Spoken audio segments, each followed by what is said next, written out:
Welcome to a brand new episode of the Jampack Report today for July the 1st of 2020. Of course, my name is Samuel Adams, and this is a daily gaming news podcast meant to bring you the hottest news you need to know from around the industry, hosted on YouTube and podcast services around the world 5 days a week. It is your one-stop shop for everything you need to know. And today, Streamlabs has released their report for Q2 2020, and Twitch viewership is through the roof, with a brand new record set at 5 billion hours watched last quarter alone. During the first quarter of the year, Twitch broke 3 billion hours watched for the first time. The momentum has continued from April through June as it surpassed 5 billion total hours watched for a single 3-month span. A new report from Streamlabs showcases just how popular Twitch has gotten during the coronavirus pandemic, as it previously averaged 2.7 billion hours watched last year. None of its competitors came close to matching its viewership, as YouTube Gaming hit 1.5 billion hours and Facebook Gaming maxed out at 822 million, which is triple the amount it had last year. Microsoft's now defunct Mixer service came in fourth with only 106 million hours watched during the second quarter.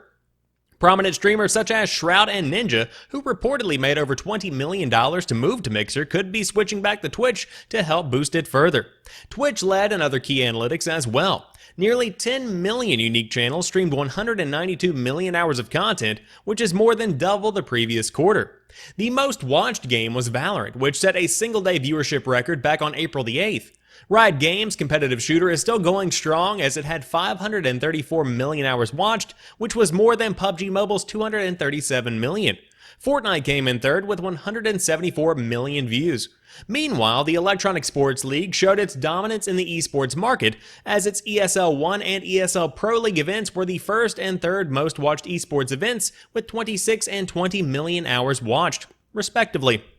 Popular Counter-Strike Global Offensive Tournament, Premier Spring Showdown, came in second place with fans watching for 22 million hours. Now, for those that have been keeping up with the show, you'll know that I said back whenever the Q1 figures were released that the Q2 figures are going to be absolutely monstrous when it comes to just how big the world of streaming has gotten, because throughout the course of the COVID-19 pandemic, more and more people have been spending time indoors, and whenever you spend more time indoors, the likelihood goes up for somebody to stumble upon Twitch.tv or go back to a stream that they haven't had time to visit in quite some time. So viewership is obviously going to be through the roof. Additionally, when it comes to Twitch.tv, that level of interaction that people can have with streamers adds a level of social outreach that I think a lot of people are searching for whenever a coronavirus pandemic has kept a lot of people indoors and unable to really socialize in the way that they normally would. Twitch, although it can be very, very hostile at times, is a fantastic platform to build communities on and to put yourself in the middle of this group of people with a similar interest. And I think that is certainly something that a lot of people are searching for right now. Regardless, very interesting to see just how many people have been viewing on Twitch, and I think it is also worth mentioning that Facebook Gaming is continuing to grow exponentially, and you see the entirety of Mixer being folded into Facebook Gaming, with streamers essentially choosing whether or not they want to join up on Facebook Gaming, but I think those figures are going to be very interesting for Q3. That is certainly going to be something that I keep my eye on as we inch towards the fall, because I think it is going to grow to not rival YouTube Gaming, but it is going to take up a much more significant chunk of these pie charts, which, as you can see here, you have total hours watched and total hours streamed. If total hours watched on Facebook right now is 11% of the 100%, I would say by the end of the summer, you could be seeing that push maybe between 16 and 20%. That wouldn't shock me in the slightest, and I think YouTube Gaming is likely going to grow as well. So we'll see just how big of a slice Facebook Gaming gets out of this pie. Now, when it comes to total hours streamed, if Mixer is sitting at 14.4% for Q2 and Facebook Gaming is sitting at 2.4%, you can easily imagine that you are going to be getting roughly I would say between, obviously, 17 and maybe even 20% of the total hours streamed going over to Facebook. But a lot of people might just switch over to Twitch. A lot of people could try YouTube gaming. There are so many options here that it's hard to really nail down a specific route that many people are going to be going on. But no matter how you cut it, certainly interesting to see the trends, and it is worth mentioning here that it looks like there has been a drop since what appears to be month 1 of Q2, which was at 2 million roughly. Then you went into 1.5 million, and it seems viewership has been hovering around there. So certainly a big spike around March and April, and then things have begun to taper off. But as always, thank you to the guys at Streamlabs for giving us some insight into the streaming industry. Very interesting stuff, and of course they collaborate with Stream Hatchet. So kudos to both teams for keeping everybody up to date and in the know. But moving on, Crysis Remastered has been delayed after fans react poorly to a leaked trailer. This is something that makes me very, very happy. Crytek had been planning to reveal a remastered version of the original Crysis today, July the 1st, but the video leaked a little bit early on YouTube. Fans reacted poorly, and now the reveal and the game itself is being delayed. The announcement was made Tuesday morning on Twitter. Quote, "Your passion for the Crysis franchise deserves an undeniably high-quality game," Crytek said in a statement on social media, "and we are committed to delivering just that. To ensure that we meet that commitment, we will need to delay the launch all platforms and trailer premiere by a few weeks." Crysis came out in 2007 for Windows PC, immediately raising the bar for visual fidelity in video games. The question for any PC build, new console, or really any electronic device with a screen became, sure, but can it run Crysis? Crytek later created 2 sequels, the last of which came out in 2013.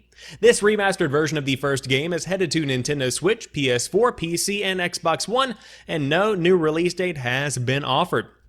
Quote, "This extra time until release will allow us to get Crysis Remastered up to the PC and console breaking standard you have come to expect from Crysis games," the company added.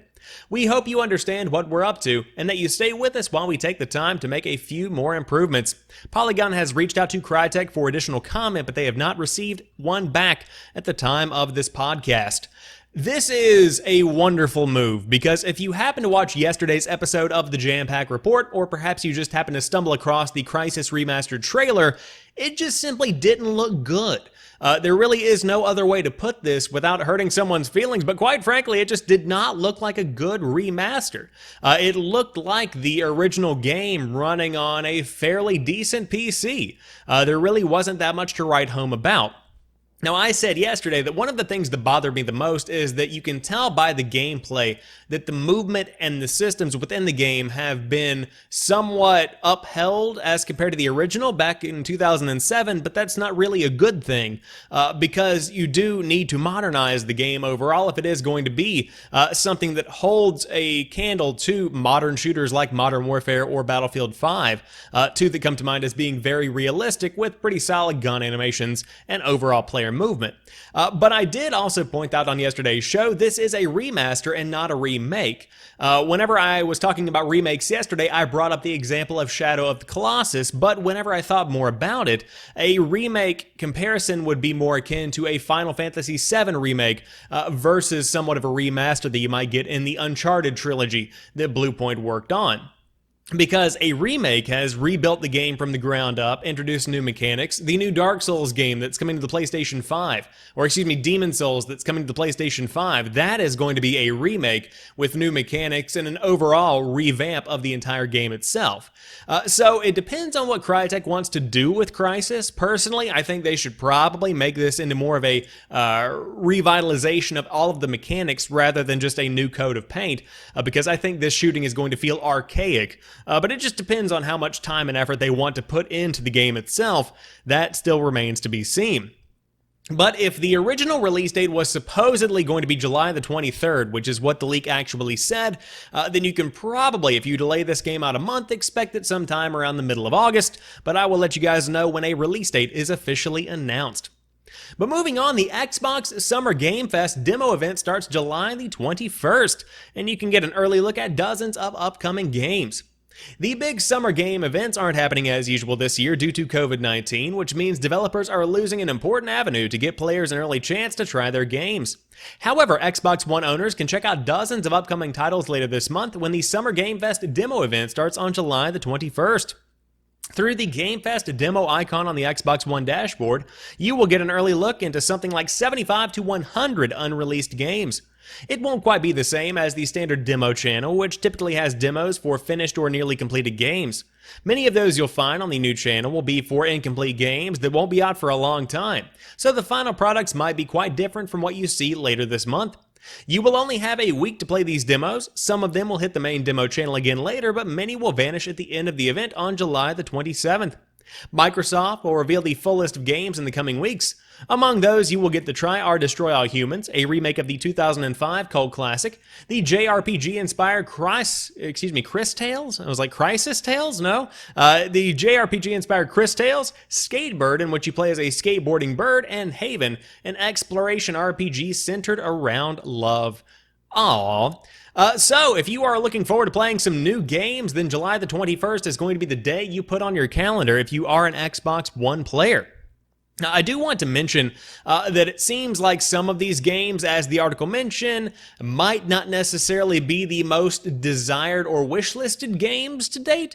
I think it's still going to be a very cool opportunity to have a hands-on experience with a lot of games that are going to be coming out over the course of the next few years, but I wouldn't necessarily pin this as the replacement for E3, and you certainly aren't going to be playing stuff like this year's Call of Duty, or this year's Assassin's Creed if there is one, or this year's Halo. That probably won't be included in there.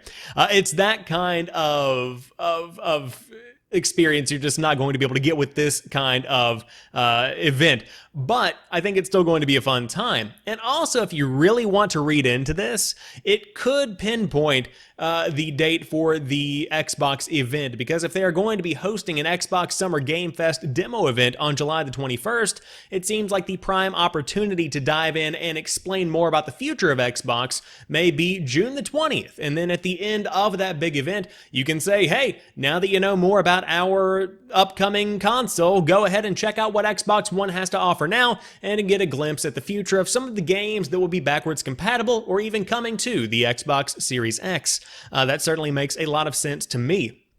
So we will see if that is in fact going to be the case. Looking at a calendar, it looks like July 20th is on a Monday, so it sounds like that could be when we see the event. Of course, these are generally held on Thursdays, so it could be the 23rd. I suppose we will just have to wait and see, but that late July timeframe has officially been nailed down from a lot of important industry insiders. But hey, get ready for some demos. Speaking of Xbox, Xbox Game Pass is getting some pretty big games in July.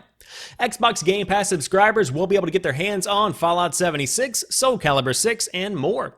On July the 1st, that's today, Out of the Park Baseball 21 will arrive on the service for PC. The game is the 21st in the strategy franchise and features new improvements, customization, and both on and offline experiences. Soulcalibur 6 arrives the same day for Xbox One. Again, that's today. The game features all sorts of fighters, even Geralt, and you can also create your very own. If you are wondering whether to give it a download or not, you can hit up their review at VG247. Crosscode will arrive on the console July the 9th. The retro action RPG is set in the distant future and features over 30 boss fights, over 120 enemy types, dungeons full of puzzles, combat skills, and quests supported by a handmade music track. And finally, Fallout 76 will be made available on July the 9th for both console and PC. The first season for the game recently kicked off on June the 30th with Update 20. Also coming soon is the first DLC for Minecraft Dungeons, Jungle Awakens. It drops today, July the 1st. And you also have Sea of Thieves, The Greatest Tales Never Told, and State of Decay 2, Green Zone, and the Plunder Pack to look forward to. With new games comes a round of titles leaving the service. On July the 15th, the following games will no longer be available on Xbox Game Pass: Blazing Chrome, Dead Rising 4, Metal Gear Solid 5, Time Spinner, Unavowed, and Undertale, you better get them while you can, or at least access them. This isn't like the PlayStation Plus setup where you can add the games to your library and always have them. Game Pass games come and they go. So I think by all means the standout for this edition, or this round of editions, is probably going to be Fallout 76. It's a game that I think a lot of people are still curious about, even though they might not want to admit it. I think that it does definitely garner a lot of publicity, and it certainly is going to be one that I might dive into later on in the summer. Now, on top of that, Soulcalibur 6, a very highly esteemed fighting game that you can certainly dive into as well on the Xbox One today, and overall, solid month for Xbox Game Pass going into the summer when more and more people are going to be hanging out playing some games throughout the day. But one more new event to look forward to, Devolver Direct presentation is going to air on July the 11th. You can find out what Devolver Digital has in store for you, and we are sure it's going to be spectacularly weird on July the 11th during the Devolver Direct presentation. The company announced back in June to expect announcements in mid-July.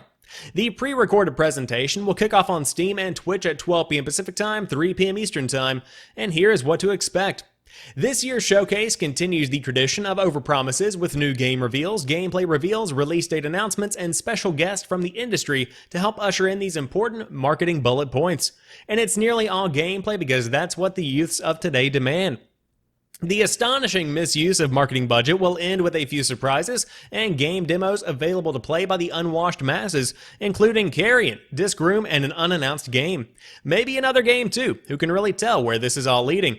If you want an idea of what to expect, you can check out last year's presentation, but Devolver always goes above and beyond by being their weird selves. They have so much personality in their conferences, and they really try and build something special for the gaming community, and it always impresses me. It's always very fun, and overall, their games do have an indie vibe to them, but many of them are just weird, quirky, strange titles, and that's what Devolver does best. Whenever you see Devolver, you know you're going to be getting something that is at the very least piquing your interest in a very big way. So if you want to see what Devolver has in store, you can check out their Devolver Direct presentation on July the 11th, again kicking off at 3 p.m. Eastern Time, which is 12 p.m. Pacific Time, on Steam and Twitch. And I do want to look up the day for that. That said the July the 11th, that is going to be on a Saturday. Look at that. People that work can watch it on the weekends as well. Neat. So if you do want to do that, again, July the 11th at 3 p.m. Eastern Time. But until tomorrow, I hope you guys have a fantastic rest of your night. If you enjoyed today's episode of the Jampack Report, hit that subscribe button on the platform of your choice and keep coming back for more. But you guys have a fantastic one. I'll talk to you soon, and peace.